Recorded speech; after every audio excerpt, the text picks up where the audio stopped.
but during that time, my manager. Clump girl? Yeah, I'm a smarty pants. I love school. Like, You're a nerd. I'm a fucking nerd. I'm a fucking nerd. It's really stupid. You're an Emmy nominated nerd. Hold up. You're an Emmy nominated nerd. Talking about dating and relationships. Yeah, talking about sex and romance and dating and relationships. And I saw that video where you was doing like pole dancing and shit. I'm like, what? I know. What am I doing, Barry? Ladies and gentlemen, please help me welcome to the show the host of the Nightcap on Fox 26, Carolina Sanchez. Carolina, how are you, sweetie? Hey. How you doing? Oh my God, why are you? You already got me nervous. Why are you nervous? Don't be nervous. I'm glad you got connected, first of all. I know. I was like, what the hell is gone? Like, was it the Wi-Fi? Yeah. Okay, yeah. Definitely. I figured it was. You were probably connected to the corporate network, and you know they don't play that. They're like, you ain't doing none of that nefarious stuff. Barry, what you trying to do? Talk to who about what? Exactly. Okay, now hold on. Now you're frozen again. Now, shit. All right. Yeah, I'm wondering if I should leave because my office is terrible. We're just gonna take you somewhere else. We're gonna take you through the newsroom. It's gonna happen. Hold on. Let's see. Yeah, hold on here. Let me. All right. Yeah.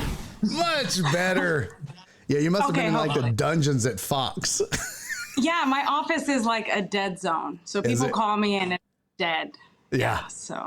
Okay, well, good. I'm always on Wi-Fi. But I'm here now. Yay. All right, so I have to tell the story. I think I didn't tell you until, gosh, I think the last time we worked together, but I was a little embarrassed about this. So, you and I did the first show together. Like after we were greenlit or? Yeah, no. So there was 2 pilots that were done. Yes. Right. So I did one pilot with Coco Dominguez. Mm-hmm. And then you did another pilot, right? Mm-hmm. And then I already told this story on there, so everybody knows, but some people know.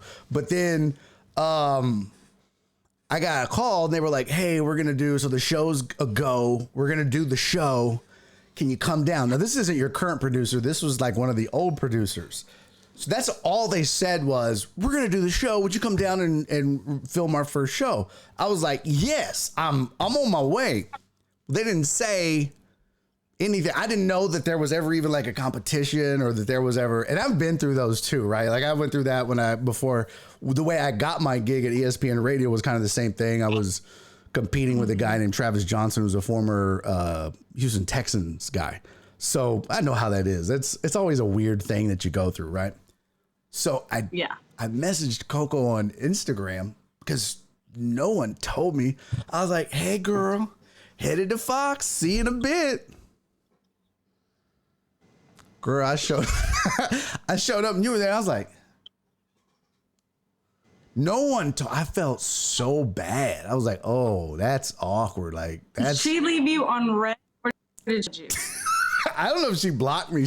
I would have blocked me. I'd have been like, asshole, what? Like, I feel like someone probably should have told me, hey, by the way, here's how it works. I know you worked with Coco the first time because I mean I think a lot of people don't realize that's kind of normal. You know what I mean? Like sometimes this is how it works. You try different people out for shows and you settle on a person. We've all competed for roles in the past if you've been in this business, but I felt awful. But so what I wanted to know is what were you doing at Fox before the Nightcap? Before the Nightcap, I was a digital content creator. So I was writing all of the news stories online. I was on social media. Prior to the pandemic, I hosted a social media news show called The Break, which got me Emmy nominated. It won me a Telly Award. Like, it was fun as hell. It was my baby. Like, I created and launched that bitch. And then pandemic, sent that sailing. So you couldn't do it during the pandemic? Because my team diminished down to 3, and we were originally a team of 5 or 6. So 3 of us splitting 27. So it was a really rough time. And yeah, so there was no way that I could dedicate any time to that show. That's Someone just walked in. Somebody very important just walked in. That sucks. Well, that's Yeah, awesome. yeah. So Emmy nominated. That had to be cool. That had to be real cool. It was very cool. But you know what I did, Barry, and what I regret, I didn't really celebrate the nomination, like, at all. It was just like, oh, I'm nominated. Very cool. Very cool. But I was like, am I going to win? Probably not. I was like living in the doubt of like, will I win or not? The imposter and I wasn't syndrome. Celebrating. Yeah, but I didn't even celebration. Like, very few people get, you know. And not until I was like on the ride to the award show was I like, oh shit, like, fuck, like I'm Emmy nominated. Like, very few people can say that, and Girl. I'm one of them. I Girl. know. So now I'm very proud of it, and now I say it. And now You should people be. gonna find that. That'd be the first thing listed in my bio. Shit. I'd be like, it's kind of like a doctor, right? Like, no. You don't call me Carolina Sanchez. You call me Emmy nominated. Yes. Yeah. That's fantastic. So how did you had you been doing something similar when you got to Fox, or was this something that you had decided you were going to do? No, so I went to school at NYU, like, knowing that I was going to be a journalist. Like, I was a writer forever. That was going to be what I did. I really wanted to be like a wartime producer. I wanted to be a field producer. I wanted to go out and travel and produce behind the scenes. And then, you know, the way the cookie crumbles, I ended up in Houston and started at the very bottom of local news. Local news. And I was field producing for Fox News Channel in New York before I made the move to Houston. And I learned from scratch. I was working the overnight shift, feel for that. But again, I always wanted to be like doing shit and going to events. So that's when I started trying to get involved with as many special projects as possible. And I was able to produce some of the biggest things to come out of Fox, like Super Bowl 51, World Series, World Cup.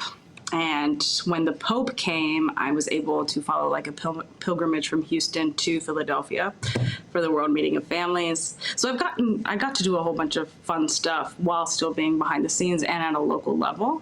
And I was fine and happy doing that before all this came. Yeah. Now, being in front of the camera wasn't the dream. Really? So you were just, I should say just, you were producing, so you weren't on air at all. You were behind the scenes, correct, putting the shows they had together. Offered me a reporter gig, and I was like, nah, not for me. I don't want to be out there. Because the biggest thing for me, Barry, is that like, I don't want to put on a voice. Here we are at the scene of a whatever. Like, I am someone who just can't. And I don't want somebody to like see me in the grocery store and talk to me and have to be prim and proper. I'm not a prim and proper person. I don't think I could, keep that up, outside of the newsroom. So I never wanted to be a reporter. So my first time in front of the camera was my social media show, which I got to do. I got to deliver news in my own voice in a very fun way, and we animated it. It was a fucking awesome show. Wait, so it was animated? Like, no, we added animations to it and After Effects and things. It was a fun show. Dude, that sounds so dope. That sounds like it was almost like you got to just do news the way you wanted to and like put it different. It didn't have to be stuffy, boring news. It was like, hey, I can do news however I want. Mm-hmm. Let's just have fun with it. Kind of like what the Nightcap is. Yes, very different, but yes. Well, like in the sense that I can still be myself, right? Like, yeah, exactly. Because I tell you what, the Nightcap is, it's a fine line that you guys walk. we have banned, I want to say like 4 or 5 episodes at this point. Really? We've gone too far. Yeah. Whereas like we have a meeting after an episode and we're like, we went too far. And there's no censoring, there's no editing that we can do to reel it in. Yeah. Because at the end of the day, we're still, we're still in the Bible Belt. We're still in Texas. We have a huge conservative viewership. Yes, people talk about sex and relationships, but they're still prude. They're still very hush hush about it. So we have to be very mindful of that. Well, I love it. So you were pretty innovative then on the digital side. Did you approach them about auditioning for the Nightcap, or did they approach you? No, so what's funny is that my general manager's emails I have sent to a different folder. And during the pandemic, when I was working from home, I don't get notified for those emails that go into a separate folder. So I missed everything when he was like pitching out the vision for this new show. The only reason I knew about the show is because I got a meeting invite to brainstorm about this show that he had built this concept for. By then, at that point, who you mentioned earlier, Coco was chosen, and I was like, damn, like, did I ever get the opportunity? I bugged Dart about it because he knew that I loved the break and it had gone dark and I was so upset. I was like, this sounds like something that's up my alley though. And he's like, you know what? You're the fill-in. Like, you're perfect. Like, you got that. And so at that point, when I got that no, I enrolled at Columbia University in their data journalism and visualization program. It's called the LEAD program. And I had just given birth like a few months prior and enrolled in this really intense program while on a crazy ass team working from home, and studied my ass off at Ivy League level on data journalism, because now my career path was like, I'm going to be the data journalist for all of Fox television stations. That was like my end goal, and that's what I was going to do. Damn. And yeah, I graduated from the program and everything, but during that time, my manager... Girl? Yeah, I'm a smarty pants. I love school. Like, You're a nerd. I'm a fucking nerd. It's really stupid. You're an Emmy nominated nerd. Hold up. You're an Emmy nominated nerd. Go ahead. Talking about dating and relationships. Yeah, talking about sex and romance and dating and relationships. And I saw that video where you was doing like pole dancing and shit. I'm like, what? I know. What am I doing, Barry? I don't know. That's hilarious. Yeah, so it's fun. But you know what, Barry? Like, on the show, like, I do this fun, like, sexier, flirty shit. But I tend to, like, make it cute, and it's not really me. Like, I put on a character of like, oh my God, what am I doing? Whereas like normally I would bring the sex appeal, but like for the camera, I feel very weird. Like, I can't. That's not like, I feel like I have to, tame it down for the audiences. Cause I also don't want to be labeled despite what I'm talking about. It's tough. It's as you said earlier, it's a fine line, and it's weird having to navigate who I present myself to be. Like, Howard Stern is so fucking lucky that he's a man and can talk about these things so openly, although he's completely tamed himself over the years. Ever since he got on America's Got Talent, I'm like, Howard, where'd you go? But yeah, like I get labeled, so I have to... I have to tame it down. Do you ever worry that because I ran into this with a coworker when I was doing a Houston sports show. We would do some things, kind of, especially being a stand-up comic, I would like to push some envelopes and some boundaries between sports and comedy. And one of my coworkers at one point, she was like, I'm not going to say that or do that. And I was like, well, why not? It's just a joke. It's just for fun. And she was like, I don't want it to come back later. And I'm like, it's it's TV. Like it's a bit. It's all we're doing. And later I learned that she was like, well, what if ESPN comes calling and this is I'm like, yeah, but you weren't. It's not really you. And plus, it's like it's a bit. Like everybody realizes this is TV. Do you ever think like that? Do you ever think, I don't want to go too far because if Fox, I don't want them looking back at these tapes and being like, what the fuck were you doing? You do? Yeah. Have you ever said no to something? Yes. Oh, yeah. Yes. Yeah.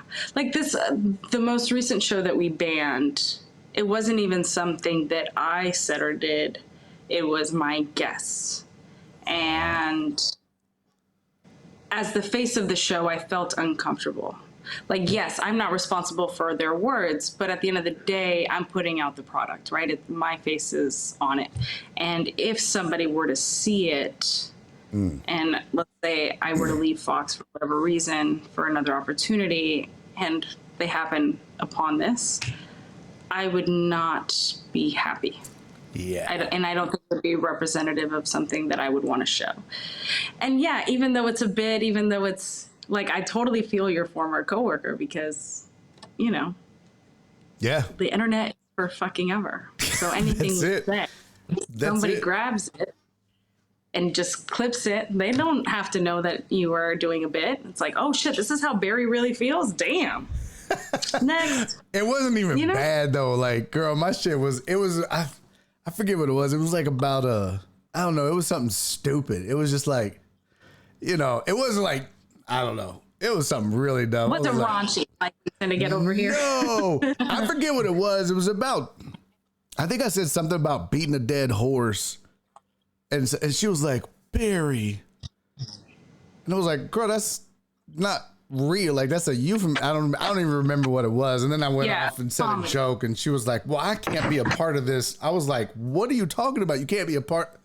She was like, well, we can't say that, because I was like, oh my God, like that's a saying. It's a phrase. Anyways, that's how we got into that. I was like, okay, well, we'll just not use that because you think I'm talking about beating animals. Jesus, this is weird. Yeah, she didn't go to NYU or Columbia. That's for sure. Don't be mean, Barry. Don't be mean. Well, I'm not saying she was stupid, but she was stupid. How many episodes have you guys done of the Nightcap now? How long has it been running? It's been a while. It's been a while. Probably a year and a half. Now we launched October 10th, 2022. So. Damn. That's fantastic. Yeah. So had you, you said you went to NYU and when did you move to Houston? When did you get down here? 2014. 2014. So I've been here 10 years. Yeah. Was it culture shock for you?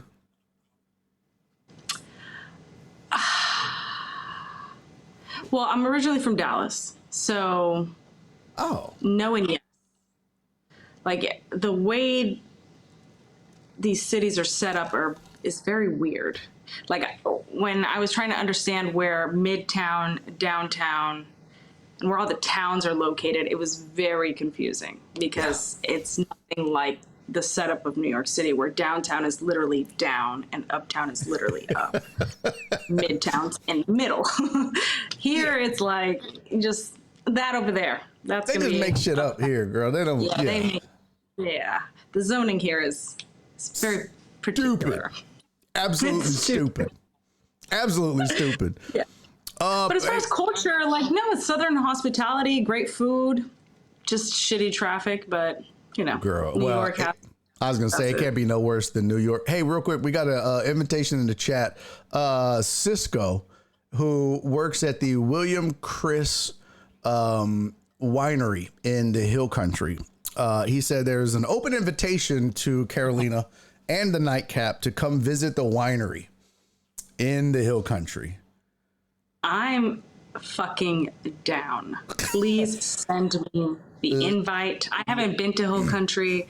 Listen, Carolina.Sanchez@fox.com, the Nightcap@fox.com. Send the invite. We'll figure a way to go. Girl, let me tell you, I took my wife. It was so much fun. Cisco is a friend of the show and a friend of mine, and he gave us the tour. We went to like 3 different wine tastings, and like I learned how to drink wine. I didn't know which, by the way, let me tell you something, girl. Once you learn how to drink wine, it fucking ruins you. Cause now, no matter what I drink, I'm always like it doesn't matter. It could be a goddamn like just a bottle of water. I'm fucking like it's the most ridiculous shit ever. But it was so much fun, and the tours are amazing, and it's a beautiful country. And take him up on it. I promise you. Whether you go as a show or just you and the hubby on a weekend getaway. It's amazing. So take him up on it. I'll give you the info, and yeah, it's badass. Yeah. Definitely go for sure. So let me ask you this. Whose idea was it for the night? Because I got to be honest with you. I want to say the last one I did was with Cindy. You weren't there. It was the one before when you and I talked and set up doing this show. And I think we said every curse word except fuck on the show. Like, and I was like, I remember sitting there going, oh, I'm going to be moving. Sorry. Yeah, no, because he's good. doing like an official interview. And I was like, whose idea was it for the show?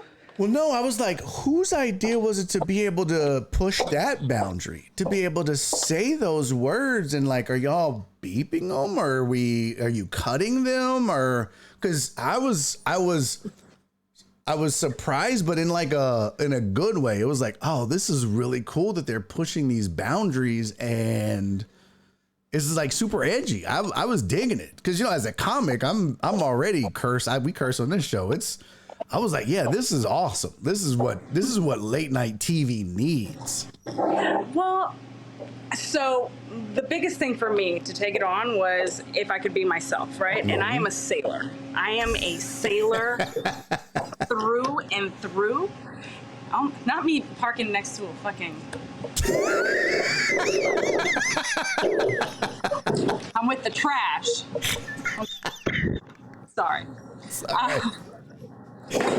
So I cuss, and whenever I cuss, especially in the beginning, my guests would get more comfortable to be themselves.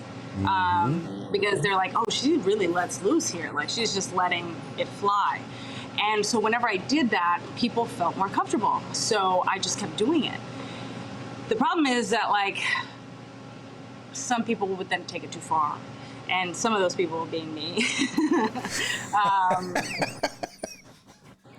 And then we let a few drop live on television, right? Like, so the whole point of us being able to do it is that we're not live, we're taped, so we can get away with it.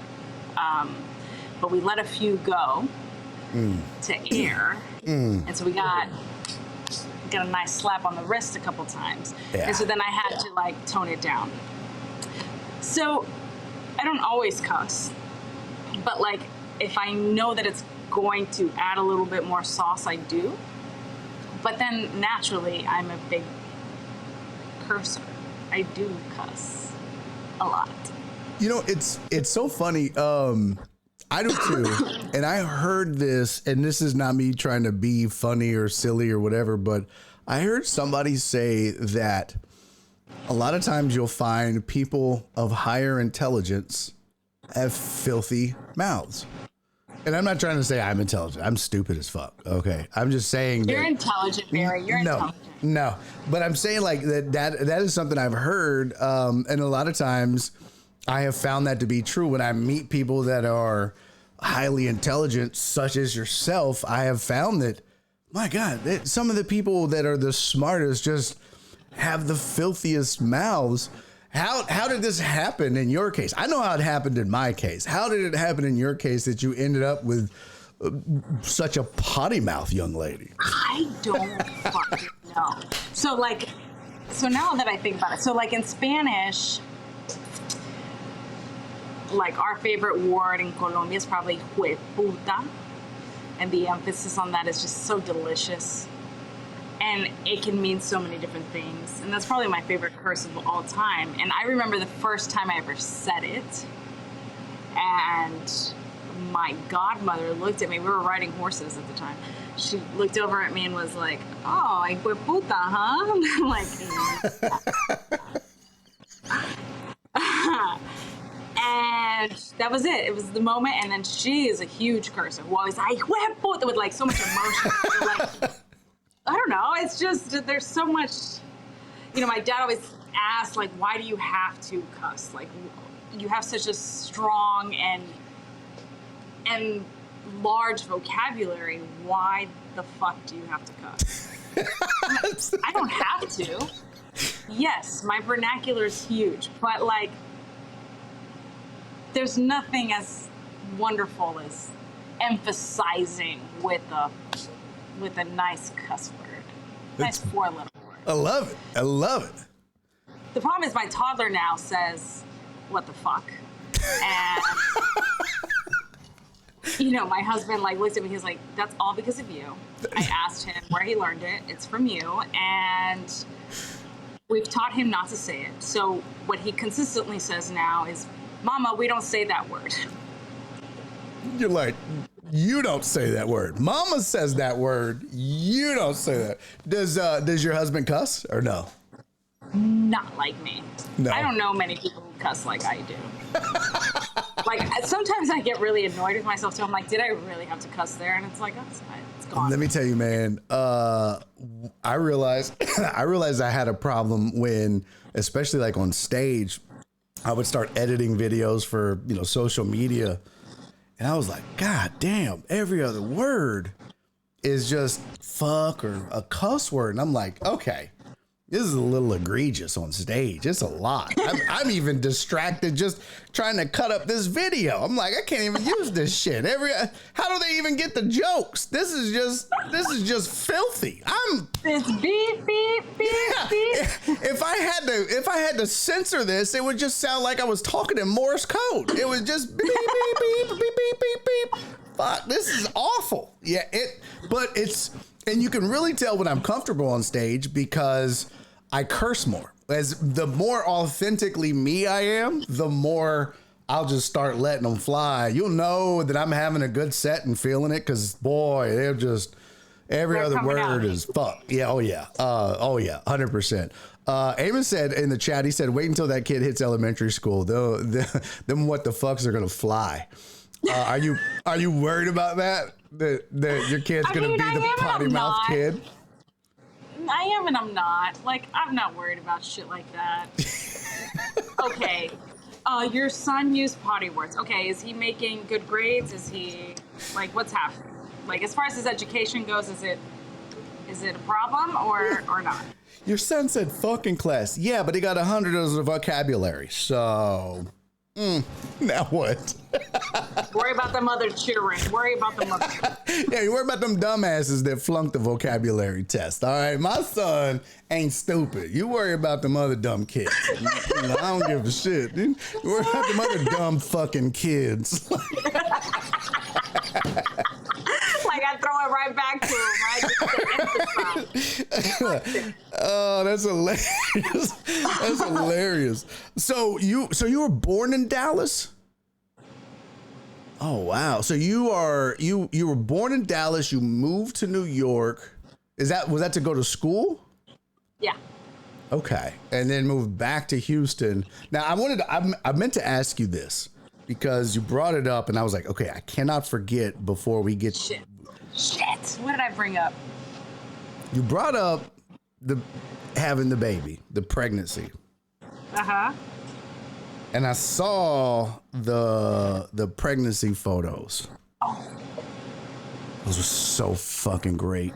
Carolina, these are, I forgot I was going to download them so that I could show everybody these photos. Where did the idea come from for these? While you're telling, I'm going to be pulling them up on my Instagram. Yeah, no, go ahead.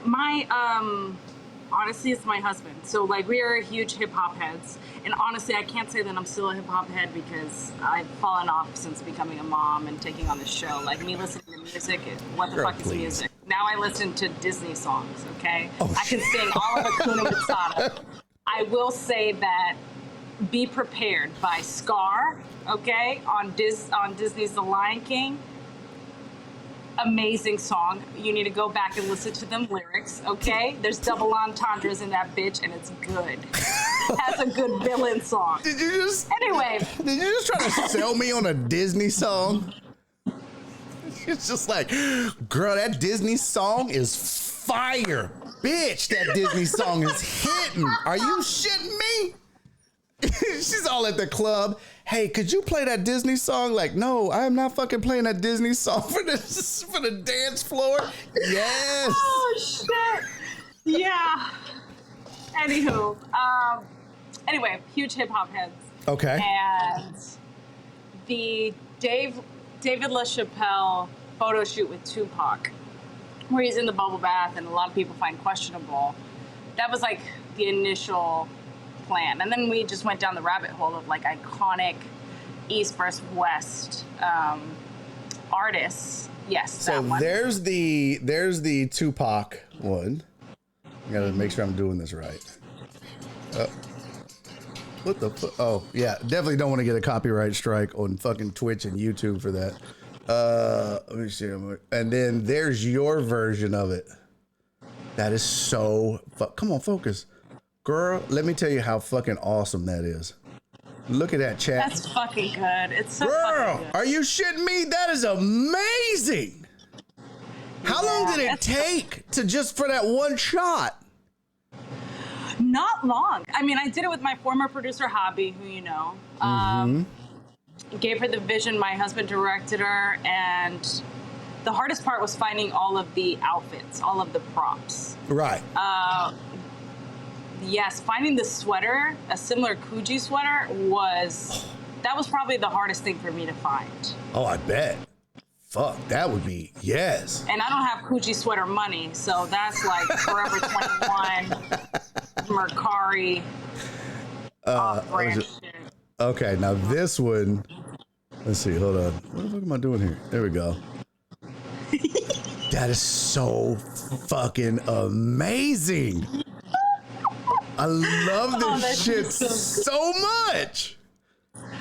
My favorite, and if some people peep it, you know, one of the last photos, the last photo of Tupac is when he's in the car with Suge Knight. Oh, yes. And if you look closely, we have a Pampers box between us. And it's really nice. Yes. All right, so here's the vibe cover of Death Row. I gotta make sure I'm going the right. God damn it! Look at the baby. Look at the baby. This is so fucking fire, girl. Look there it is. All right, here you go. So there's the Pampers box. That's so fucking great. Are you kidding me? This is amazing. It's Suge and Tupac. Oh my God. So this was all. How long did it take to make all of these? Did y'all do all of these like around the same time? Yeah, we did the photo shoot all in one day. What? All one day. Oh yeah, getting that outfit together. Actually, somebody slid in my DMs this week asking how I put that shit together. I was like, girl, I think I got that robe on Amazon, went to Party City, got a brown boa. A lot of it is also like post work, right? Like. Oh yeah. But yeah, it was getting the outfits that took a long time. But we just knew, like, these are the photos we want to recreate, in and out. Costume change, next. I want to say it took us probably like 3 hours when we were done. Do you know how, like, yeah, everybody in the chat's like, oh my God, this is amazing. She killed it. Jay Torres said, damn, she looked good. Yeah, I mean, she's fun. I like her, said Nasty Nate. This is, what's crazy is like so many women wouldn't want to do that pregnant. They would be like, I'm not dressing up like Little Kim, spreading my legs like Little Kim. I know. And you were like, fuck that. I'm doing this. This is amazing. Like, what were you had no reservations? There wasn't one of those suggestions where you were like, No, I mean, I was very insecure at the time because I started to get stretch marks like underneath, And so as my husband was putting on the tattoos for Tupac, like my producer took a photo, like just a BTS.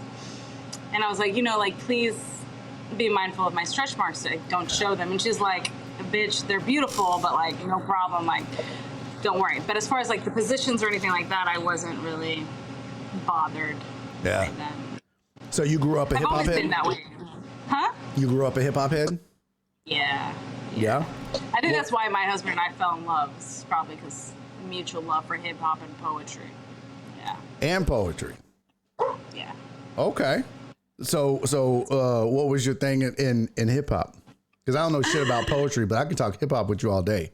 Poetry. What was my thing maybe some like Dr. Seuss. I don't know shit about poetry. But let's talk hip hop. Yeah, growing up, what was your shit like? What was your era, first of all? What was your era of hip hop? I'm not going to ask you how old you are, but what was your... Okay, so not my first cassette, but my first album that I purchased with my own money was Miseducation of Lauryn Hill. Okay. So that was the first one I purchased. So, or no, it was DMX, or maybe it was in the same trip. Yeah. DMX, Flesh on My Flesh, Blood on My Blood, actually. And Miseducation of Lauryn Hill. I don't know which one came out first, but I remember buying both of those with my own money and being very proud. Yeah, you was definitely in New York. My cousin was huge. I wasn't in New York at the time. Oh, so you were an East Coast girl, though, already.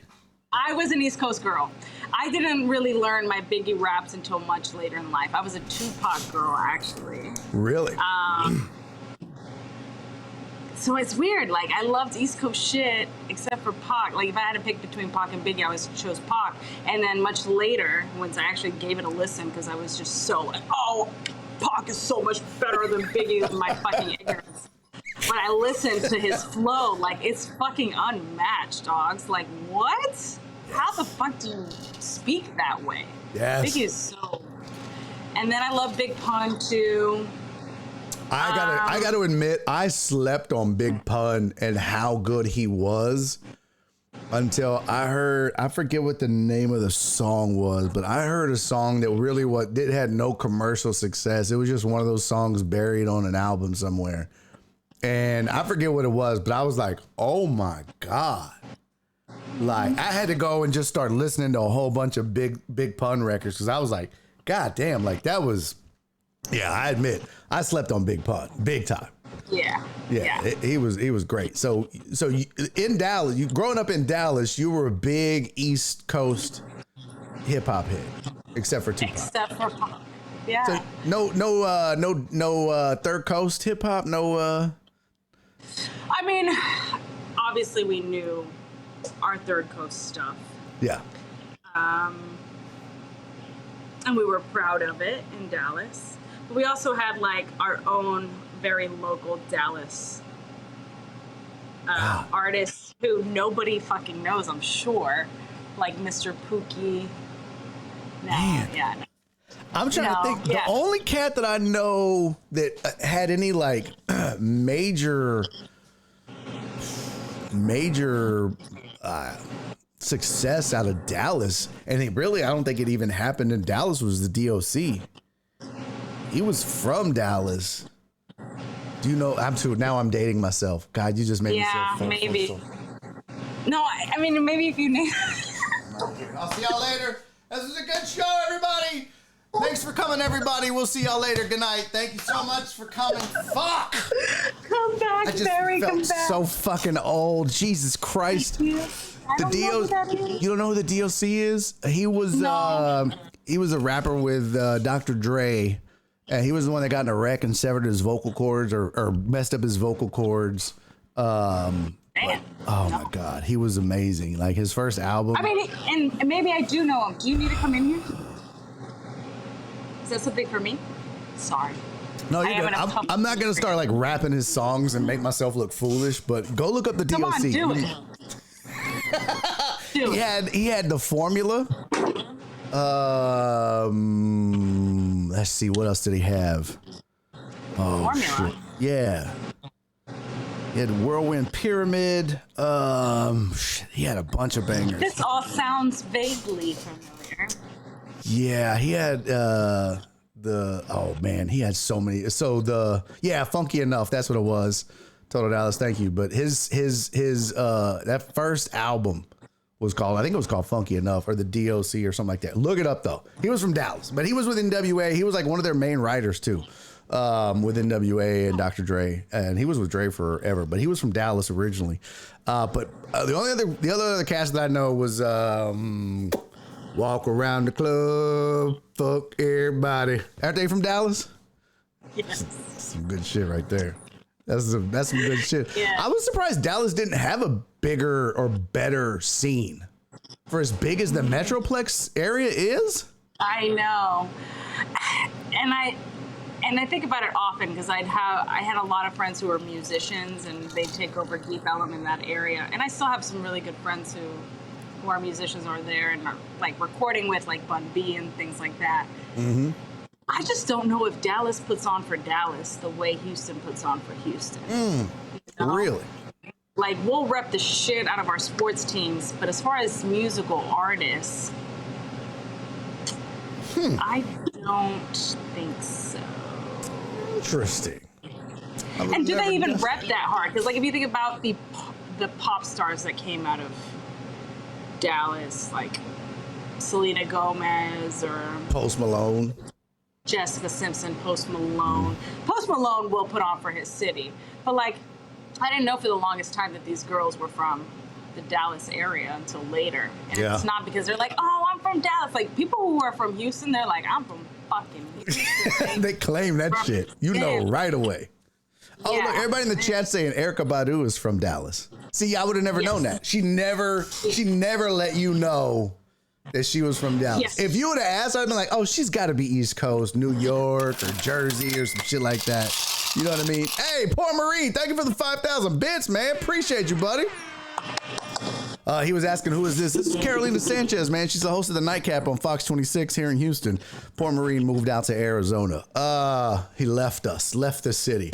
I would have never guessed that she was from Dallas. That's crazy. That's wild. So, okay, let's get back to you. I'm telling you, I would talk hip hop all day. I'm going to talk you. Oh shit. Did your phone freeze? That's a hell of a way to freeze. Hold on. Yo. What the fuck? You were like, it froze when you were like this. Everybody's like, oh, look. You were just waving and it was frozen. And I hate when it freezes because then usually when it freezes on people, they're like, they're just like, and I hate doing that to them. So I take it off frozen immediately. So, but you good? I guess. My phone ran out of juice. Is that what happened? It ran out of juice. My office. Oh my god! You're good. I knew it was gonna. No, you're good because it was like and it was close. I was like, well, shit. I told her we'd go till like 4:55. I guess she was like, oh shit, it's 4:55. Bye, bitch. Click. I'm out. I was like, damn, I still had questions. I was like, well, hopefully we can do it again. Will you come back? Will you do it again with me? Will you? Fuck yeah. Fun. Okay, I was really nervous, but this is fun. I told you because y'all. I'm gonna tell them. I'm gonna break the fourth wall. When we were exchanging messages, a lot of people do that. They're like, "So what the fuck is this exactly?" I'm like, I mean, it's a show, but I just like having cool people on and we talk and there's really no direction. I don't sit here and plan. I don't have a list of questions in mind. I just like to have a conversation and wherever it goes, it goes. I don't really have a starting point. I don't have an ending point. Let's just talk.